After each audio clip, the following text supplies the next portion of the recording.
So, without further ado, I'm really pleased to welcome Greg Wagstaff, who will be talking to us today about real life speaking, making it human. Greg Wagstaff is a teacher trainer, academic manager, and EFL video content creator based in Seville, Spain. So, over to you, Greg. Thank you very much, Jenny. Just allow me to share my screen and we will get going.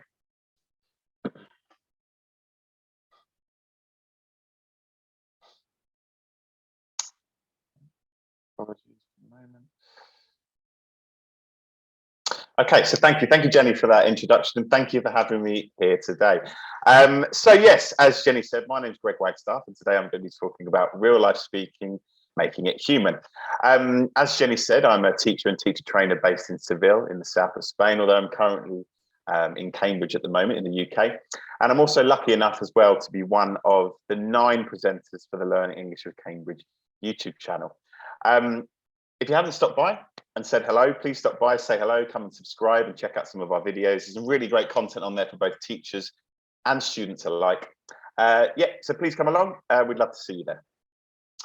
But anyway, that's enough about me and more about today's session. So I'm actually going to begin today's session with a number, or 2 numbers actually, and that's 10 to 30%, between 10 and 30%.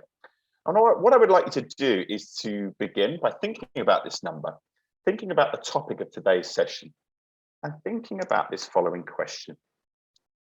What does 10 to 30% mean in relation to today's session? So if you just write in the chat box your guesses, think out of the box. But yes, please write in the chat box with what does 10 to 30% mean in relation to today's session, please. And I'll be checking the chat for your answers.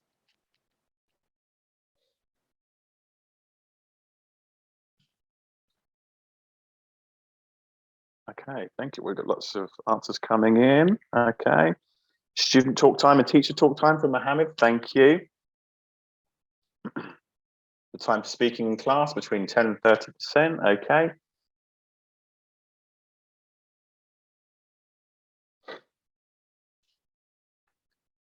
Okay, the percentage. Thank you, Daniel. The L1 and L2 in the class. That's a good guess, Daniel.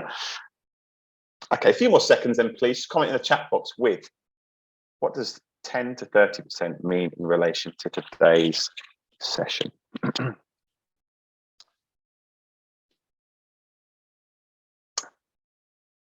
So let me show you. This is quite a hard one. I always like to begin my presentations with a number. This one was particularly hard, and let me explain what that means. Now, between 10 and 30% is actually means this. Okay, so most research suggests that between 10 and 30% of communication is verbal. Okay, so that when we communicate meaning, actually our words carry between 10 and 30% of that meaning.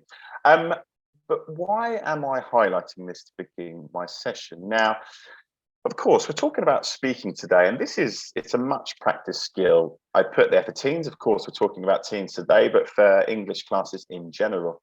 And that would be for a few reasons. Of course, from a teacher's perspective, it's easy to set up. It could be a case of maybe boarding a question or even verbalizing a question, and then the activity can begin straight away. And on the flip side, for students as well, it's something that's generally enjoyed from my experience, certainly. For a few reasons. Of course, the first one being that it's easy to do. Just the simple act of opening your mouth and producing those noises that we call words is something very simple to do. Quite often, unlike the other skills in class, it's not immediately graded. Of course, most reading exercises, for example, in class are graded, whereas speaking isn't always. And for teens, it's a very sociable thing to do. Teens are a very sociable bunch. So generally, it's quite enjoyed by our pupils. However, in my own experience as a teacher and teacher trainer, when we do what we call speaking classes, or we do classes on speaking, the 10 to 30% is very much focused on. So that's the idea of language acquisition, the idea of speaking through or using words. That 10 or 30% is very much focused on. However,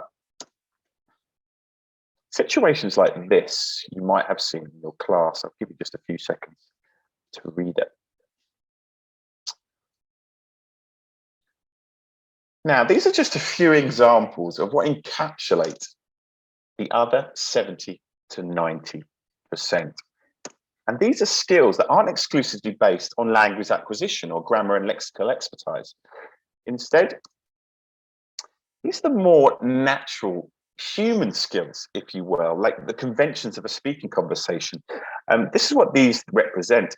And these are things that are natural skills, particularly on IL1, but for some reason, for various amounts of reasons, which I won't go into today, they don't always necessarily translate to IL2. And this is what I mean about making speaking human. It's what I'm going to be focused on today. These types of skills, these natural skills, these conventions that occur in speaking. And I'm going to be looking at how we can develop these in our classes, for our teams, for our own classes, our immediate short-term goal of producing effective English communicators in our classrooms, and beyond, our long-term goal of being that small part of a process that creates effective adult communicators. So that's what we're going to be focusing on today, and of course, as well, in an exam context. Now, what you can see here on screen is the B2, the first marking criteria. And you can see here, this category here, interactive communication, again, essentially encapsulates what I'm going to be talking about a lot of today, the almost conventions of speaking, those natural human skills that we have in our L1, but might not necessarily translate to L2 as well. So yeah, I'm going to be satisfying, hopefully, that interactive communication category, and as well discourse management, and actually a little bit of pronunciation along the way. And yes, these are the four things I'm going to be focusing on primarily. Today's session, of course, it's takeaway tasks with lots of practical ideas for you to take away, and next time you're in the morning battle of planning your classes. So I'm going to be focusing on these four themes. These are four big themes that I like to promote in my classes in order to make my speaking, or my pupil speaking, as natural as possible.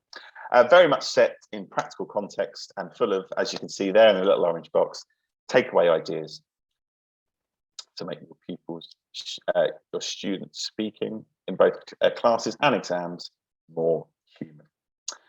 So that's an overview of today, and let's get into the nitty-gritty, the stuff we really came here to see. And I'm going to begin by focusing on the first one on the list, which is what I've deemed inactive listening. Okay, so what is inactive listening? What do I mean by that? I'm going to show you an example to begin with. So as you can see in the top right-hand portion of the screen there, you've got a preliminary, B1 preliminary task. This is part 3 of the speaking exam. It's a collaborative task where pupils look at the, read the question, they look at the input material, and they work together to answer the question. So I'm going to show you two people, precisely me and my sister actually, answering the question. And it's very much a classic example of inactive listening. So let's have a look. I think that we should pick that walking activity because this person works in an office and probably doesn't walk much. What do you think? I think swimming is not a good idea because if this man wants to relax because he works a lot, then he won't want to do an activity like swimming. He's going to use a lot of energy swimming. I think this is a bad option. What do you think? I think the cooking option is a good idea because cooking can be a relaxing.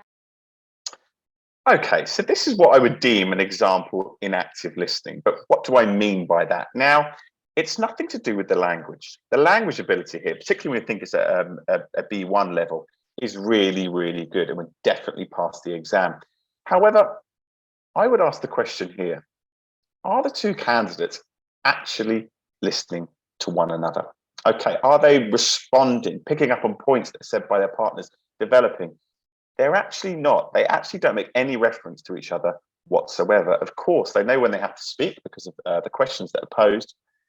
However, it's pretty much two monologues existing within this idea of a dialogue. And that, for me, although we're focusing on speaking today, and this is actually talking about listening, in order to communicate effectively through speaking, you have to be able to listen as well. And this example of inactive listening is a classic example of, yes, like I said, just two pupils in a dialogue that's actually a monologue. and results in preconceived answers to a task. Now, from my experience, what I can see my pupils doing when they're doing sort of inactive listening, they're very much just thinking about what they're going to say next and not actually listening to their partner and not picking up on points and all those things that make a natural conversation happen, where you pick up on your partner's points and you develop them. It doesn't actually happen. And yes, as we spoke about previously, this can affect exam marks. Certainly, these candidates would not score well in the interactive communication part of the exam because they're not actually listening actively to each other, and as a result, are not engaging in natural conversation. So, what to do about this? So, there's the task again on screen for you. Now, it's much bigger for you there. And I'm going to ask for some ideas from you people out there. Now, I'm going to set you this task, please. I'd like you to look at the materials here that you have for the speaking task and think about how we could adapt this to develop our pupils' active listening skills and consequently improve their speaking.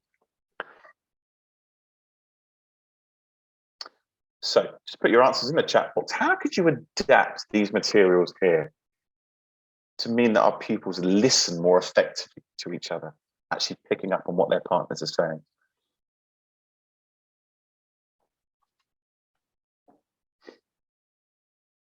Maybe you want to adapt the question. Maybe you want to adapt the materials itself. That's completely up to you. Please give me your answers. Okay. Thank you. Oh, Ayana, I think, sorry if I haven't pronounced your name correctly, but maybe they could discuss the differences amongst the pictures. Okay, good start. Thank you. Swapna, okay, encouraging gestures and nodding. Body language, Swapna, I like it. I might be talking about that later. Scaffold the dialogue, thank you, E. So thank you, some really good ideas. So if I keep them coming in, I'll give you about 10 or 15 more seconds. How can we adapt this task to develop our pupils' active listening skills?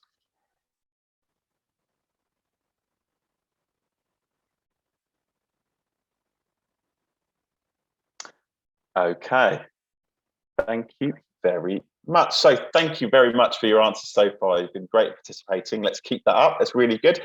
I have an idea. Some of your ideas are already better than mine, but this is an idea that may work for you in your classes. So what we've done here is that you can see the original task is at the top there in the blue box. And what I've done, I've created two separate worksheets, worksheet A and worksheet B, and each have different options missing. And this is a classic example of what is called an information exchange or an information gap. Now, what is an information exchange or gap? This is what happens. So imagine pupils are embarking on the same task. However, in order to complete that task, I have to listen to my partner because they have information that I require, and my partner has to listen to me. Quite simply, if we want to complete the task, we have to listen, react, engage, and then speak accordingly in order to do it together. And what this does, it helps avoid conversation monologues. You know, we spoke about how there's a dialogue, but within it, it's actually two monologues. An information gap where you're forcing, maybe not the best word, where you're encouraging your pupils to listen to one another and react to what they're saying is a really, really nice way of developing this. And yet it results in this. Quite simply, pupils are much more reactive to what is being said by their partner because they have to sort of think much more in the moment. They can't sit down and pre-plan what they're going to say because often what they're going to say relies on what their partner is saying first. And information gap activities are not just done with exam materials. For example, you could adapt certain book activities. So it's an example from Prepare, one of Cambridge's publications, and it's asking both pupils here to look at a picture. How about we get them to engage much more effectively and speak, and consequently speak much more naturally by giving two pictures. One pupil has one picture, one pupil has another. They don't show them to one another, but in order to complete the task that they now have, they have to speak and actively listen to each other to complete that task. Or the classic, even down to speaking questions. This classic question we use at the beginning of a class on a Monday or Tuesday. Okay, everybody talk about your weekend in pairs. Just tweaking that. We're doing something really simple like this. Find 3 things in common. It's going to make sure your pupils are much more actively listening to their partner, because now they have much more of a reason to listen. And as a result, conversation just becomes that more natural. Okay, so yes, of course, today is all about takeaway activities. So I want to give you lots of ideas, small ideas that you can use as well. So we've looked at one way of developing active listening skills. Another quick idea could be this. Before doing a speaking activity, of course, show pupils materials, whether it's images or whether it's the actual question itself, but then withdraw it before they start the activity. Because of course, what that encourages our pupils then to do is to check with each other about what was on the materials and to clarify things, and sparks a much more natural discussion. Choosing controversial topics. Okay, I put them in inverted commas because of course you never want anything maybe too controversial in your class, but choose something that's likely to get people's passions going and consequently listen to each other much more. And then finally, this is definitely an idea in extreme cases, more extreme cases, I think. If you've got a class who simply for one reason or another are not actively listening to their partner, what you could do is set them a task in which they respond with hand gestures to what their partner's saying. So it could be as simple as a thumbs up for something they agree with, a fist bump for something they really agree with. If they don't so much agree with something, they could do this. Like I said, that's very, very much in extreme cases because it can disrupt the natural flow of conversation. But if you're left there pulling your hair out because they're not actively listening to each other, then this is something you can very much do as well. So that's the first part done. So we've looked at active listening. Yeah, the idea that we're encouraging our pupils to listen more actively to one another and consequently produce more natural and less robotic conversation. We're now going to move on to something called, onto the topic of interruption. So, interruption. This is your next task as well. What I would like you to do is to think about interruption, look at these 2 photos, and then comment, please, in the chat box with some adjectives that spring to mind when you hear the word or think of the word interrupting or think of the action of interruption. What adjectives spring to your mind immediately when you think about somebody interrupting somebody else?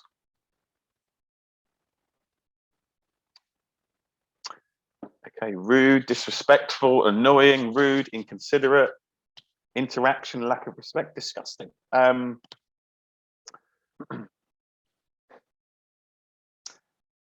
Okay, lots of adjectives coming in. Thank you. Keep them coming in. Thank you very much.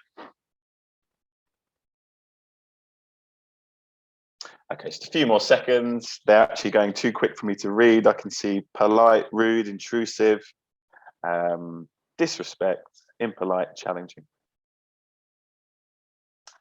Okay, thank you very much. So lots of adjectives out there. And I think it's fair to say overwhelmingly negative. However, what I would like to talk about today is that the act of interruption, maybe not what we consider interruption straight away in our heads, but the act of interruption, for me, is far, far from being all bad. Okay, the idea where somebody else is speaking and then you speak at the same time, technically an interruption, is not all bad. It can come in many forms. It could be as simple as something like adding to the turn, where you don't want to speak for an extended period yourself, but simply want to contribute something little to the conversation. And there's a few categories on the screen for you as well. So adding to the turn, yeah, like I said, just contributing to the conversation or possibly taking the turn as well. This is where you obviously, you interject or you interrupt with the idea that you would like to speak as well. So, yes, interruption can come in many, many different forms. And for me, Used appropriately, and that's a key word I'm going to talk about soon as well. Used appropriately, it can form an important part of natural conversation. It's something that we do all the time, interrupting, and it actually adds to the sparks that are on natural conversation. The idea that we're listening to someone, the idea that we agree with someone, the idea that we want to contribute to what they're saying, the back and forth, the switching. Natural conversation is very much, or interruption is very much a part of natural conversation, something that perhaps if we haven't done before, we should be looking to develop amongst our pupils. What I'm going to show here is a quick activity to just introduce interruption skills. Now, like I said, in my experience as a teacher trainer, I haven't seen a lot of interruption being taught. So what I'm going to do here is to show how to, if you are one of those people that hasn't taught it before, how to gently introduce interrupting skills to your pupils, those pupils that haven't done it before. And it would be the following.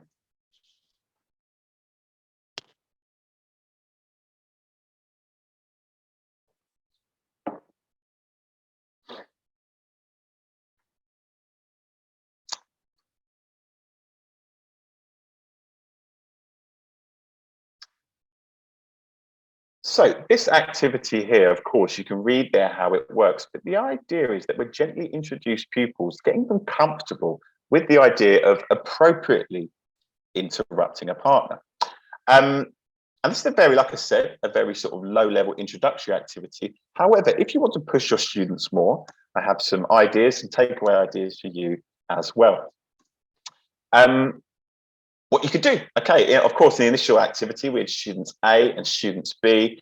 Student A would be talking, student B would interrupt, but student A would continue talking. Why not change it? Why not student B then starts talking, and then the next time it's interrupted, student A starts talking again?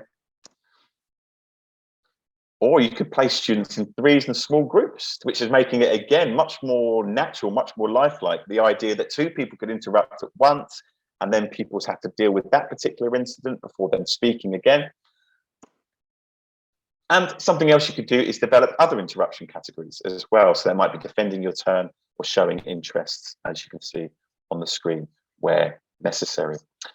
So, yes, my message here is don't be afraid of interruption. It is very much a part of natural everyday conversation, and perhaps something that is quite undertaught, particularly in the classes I've seen anyway.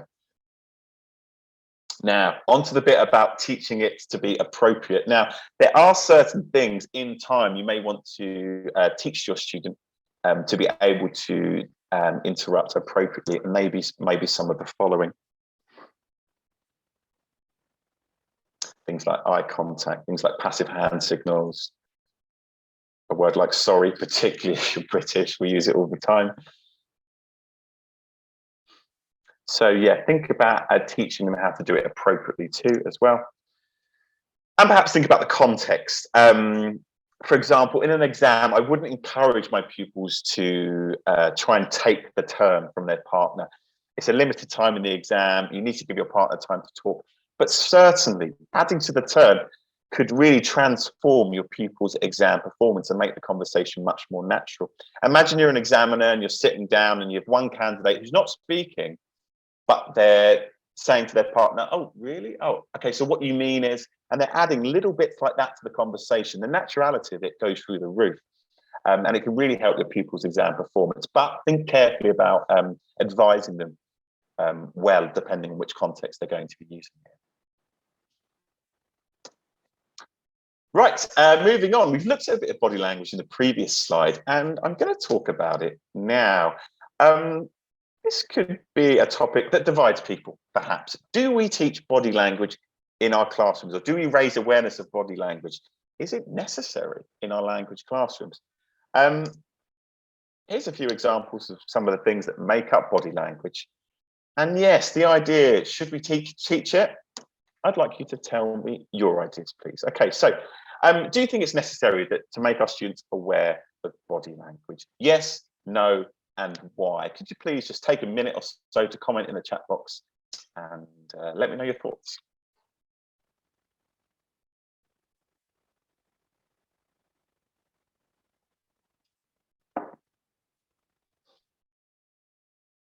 Yes, yes, it comes naturally. That's an interesting point. Thank you. I'll pick up on that later. Yes, it's culture to draw their attention.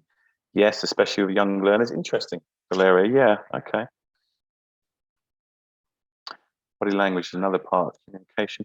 It's a part of effective communication. Thank you, Susanna. Okay, a few more seconds then, please. Please give me your thoughts. Do you think it's necessary to make our students aware of body language?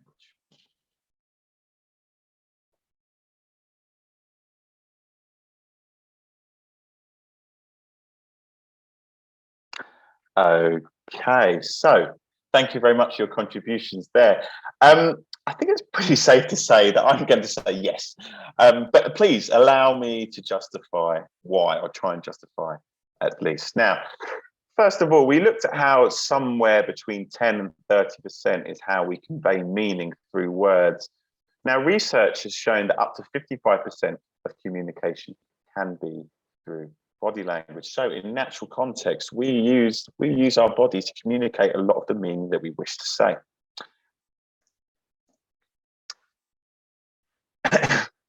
Yes, and certain skills more than others need body language to be truly effective. Imagine a skill like interrupting. If you had a pupil who simply said straight away, without using their body at all, "Would you mind if I come in here?" That could be viewed as something quite rude, but if you have a pupil who makes eye contact with a passive hand signal, lowers that, or has an up-down intonation as well, that would make interrupting certainly more effective, more natural, and that's because of body language there. Okay, you never know. Of course, this is not official, but sometimes examiners could be subconsciously influenced by it as well. They may not realize they're being it, but examiners are only human. And of course, you want to give your pupils the best chance possible in an exam. So, yeah, it could be subconsciously viewed by examiners too.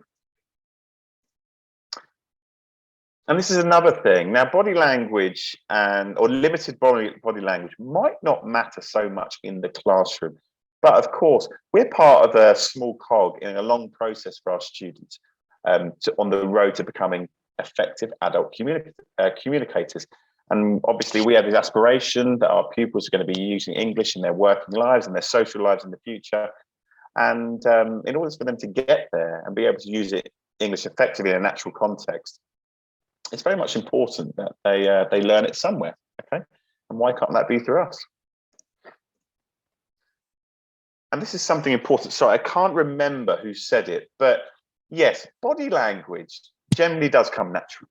Okay, in your L1. However, for whatever reason, sometimes it doesn't necessarily translate to L2. We all have those pupils who are quite stiff, who don't look at their partner in class. So I very much think it's not a case of teaching body language, not from scratch, but just raising awareness to your pupils of their own body language and how it can effectively help them participate in much more natural, fluid, and less robotic conversations.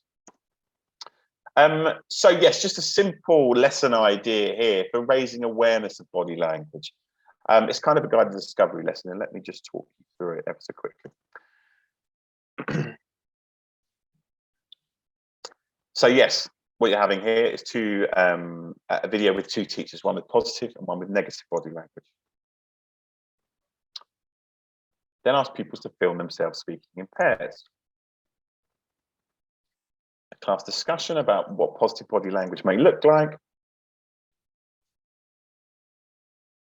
Then they watch your video and comment on the body language. Have a class discussion. And then this is the bit where hopefully they really, really become aware of their body language and whether it's suitable or not, where pupils watch their video and make their own notes on body language as well. And yes, of course, bring the class full circle by repeating the original task too. So it's just a simple sort of probably an hour's length lesson really in terms of raising awareness of body language. Now, remember I said I don't think you're there to teach it to them, but certainly you're there to raise awareness of it. And this could be an idea how. Again, lots of takeaway ideas today. So I've just got a few ideas as well about how in class you could raise awareness of body language too. This could be your first option here. quite a fun one. Get your pupils in front of maybe a YouTube video, silence the video, and ask them just through body language to work out what they think's being said.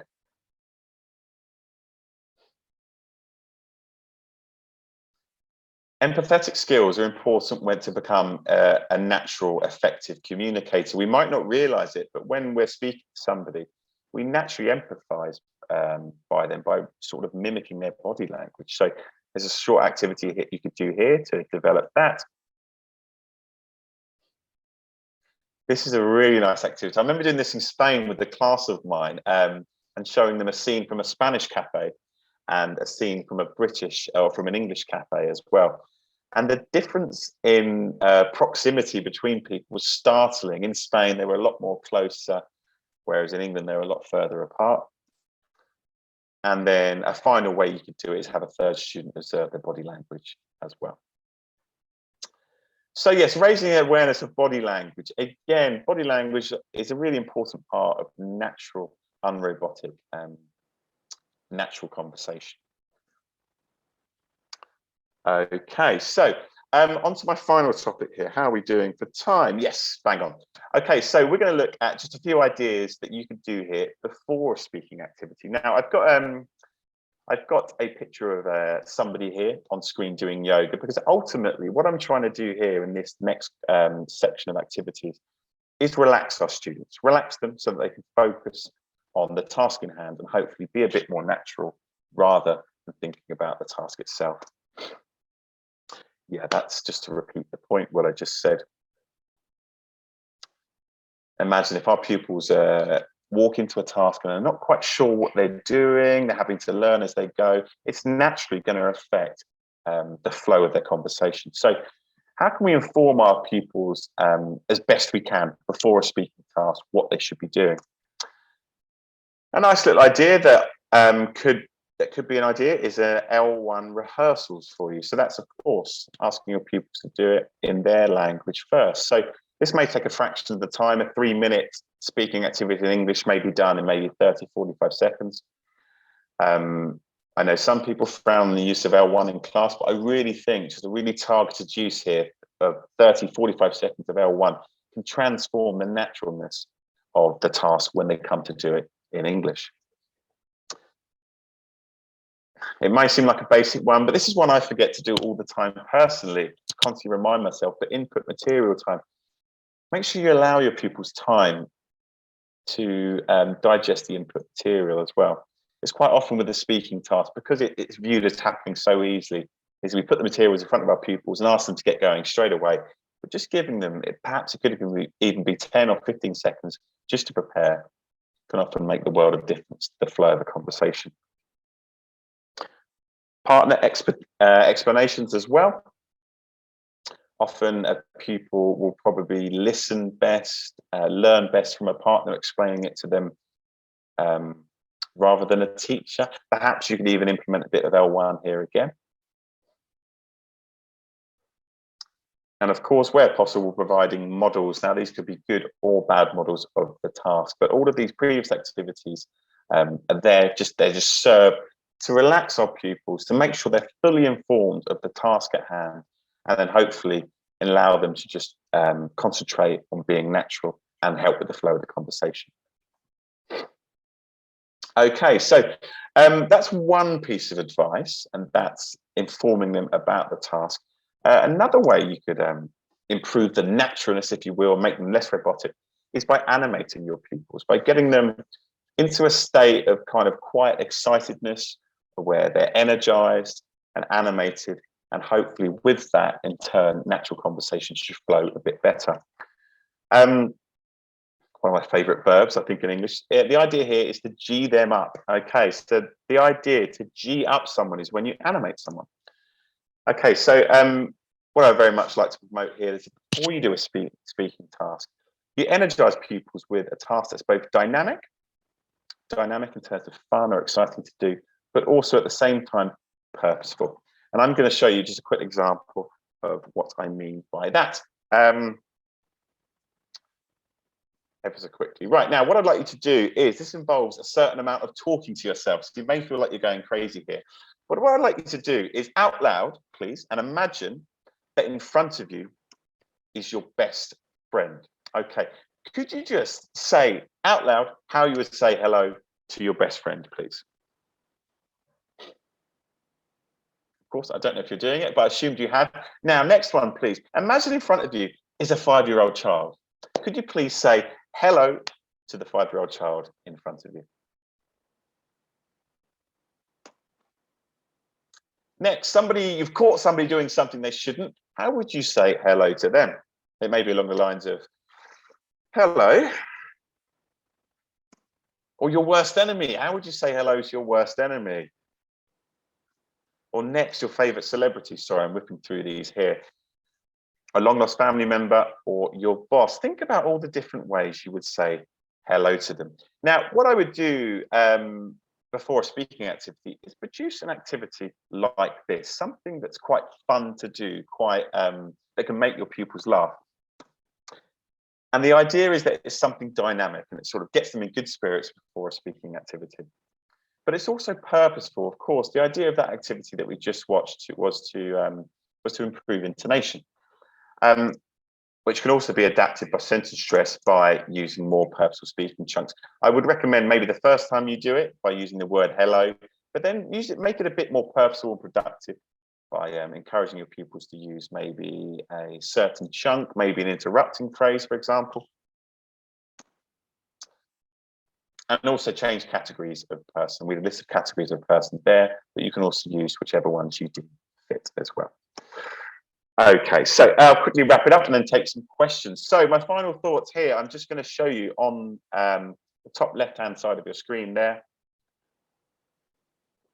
These are the 4 topics that I've covered today. So yes, bottom line today, one of the bottom lines is that these unnatural, robotic conversations that we see in class, if you're pulling your hair out thinking about it's a lack of language ability, it isn't necessarily that. What it is wider communication issues, those skills that I would call more natural, more human. Looking at these and trying to improve these, yes, will of course improve our pupil speaking performance in classes, exams, and of course, and beyond as well. So that is the end of my session. Thank you very much for listening. I'm now happy to take any questions on board as well. Thank you so much, Greg. That was a really interesting and engaging session. And yes, we do have a few minutes for questions. So if you're okay, we'll jump right in. Yes, of course. There's 3 questions actually on the subject of body language, and I'm thinking we could sort of summarize them. It sort of concerning body language and different contexts and cultural awareness, you know, what you might have to take into account when you're dealing with people from different backgrounds.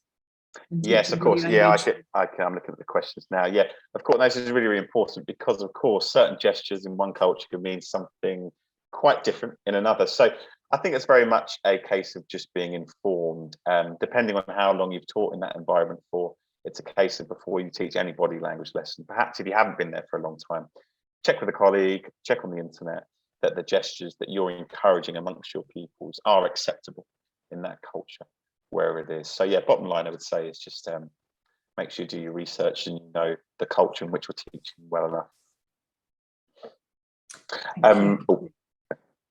I just saw a question there. I'll quickly jump on that one actually from Letitia at the top. Now that's a good point, Letitia. Okay, how can I engage students to film themselves without feeling uncomfortable or nervous? So of course, it could be a simple conversation there that of course the filming doesn't go any further. It's just for their own consumption. Or ways you can get around it as well is asking a third party simply to observe their body behavior. So no footage is being recorded whatsoever. It's just a fellow class member looking, observing and taking notes on it. Thank you, Greg. And a question here, do you think that if students first practice in L1, it will slow them down when they have to think in English? From my experience, no. It often sort of clarifies and cements their thoughts in their head about what exactly they're going to say. From what I've seen is that naturally, of course, your language ability of your L1 is much better. So when you talk in your L1, it gives you those ideas, and like I said, concretes and clarifies that information in your head. And what it also does as well, this is probably an activity for after the actual speaking activity, but it makes them aware of where they need to, perhaps areas they need to work on, of where areas they need to go with their English, because things they want to say in L1, things they're generally interested in, but they can't actually say in English. So I actually think that, yes, okay, there may be some certain situations where they're stopping and thinking and slowing down, but the benefits far outweigh the cons in that particular instance. Yeah. Okay. And one more question. When I give students time to prepare, this is from Yulina, they'll write down what they want to say, and then the speaking activity becomes a reading activity. Any thoughts on this? Okay, so I'm sorry, I was just reading. I'm not sure if you're talking about that in a negative sense in terms of the speaking activity become a reading activity. If you are, I would say keep it brief. Okay, like I spoke about preparing pre-speaking, it's a really nice idea to give your pupils time with the input material and possibly making notes. However, those notes aren't exactly verbatim what they're going to say. I would say keep it brief, keep a time limit on that as well, so that it doesn't turn into a reading activity or a writing activity too as well. Okay, thank you, Greg. That is about all we've got time for. I mean, there's a quick question here from Aurora asking, could you suggest a student's book for B1? That's a very big question, Aurora, but if you have a look at the website, cambridge.org/exams, I'm sure you'll be able to browse a wide selection. Okay, thank you everyone for joining us today. And thank you again, Greg, for a brilliant session. Thank you very much. Thank you everybody as well out there. You've been really great, really participative. So thanks very much. There's been so much engagement in the chat.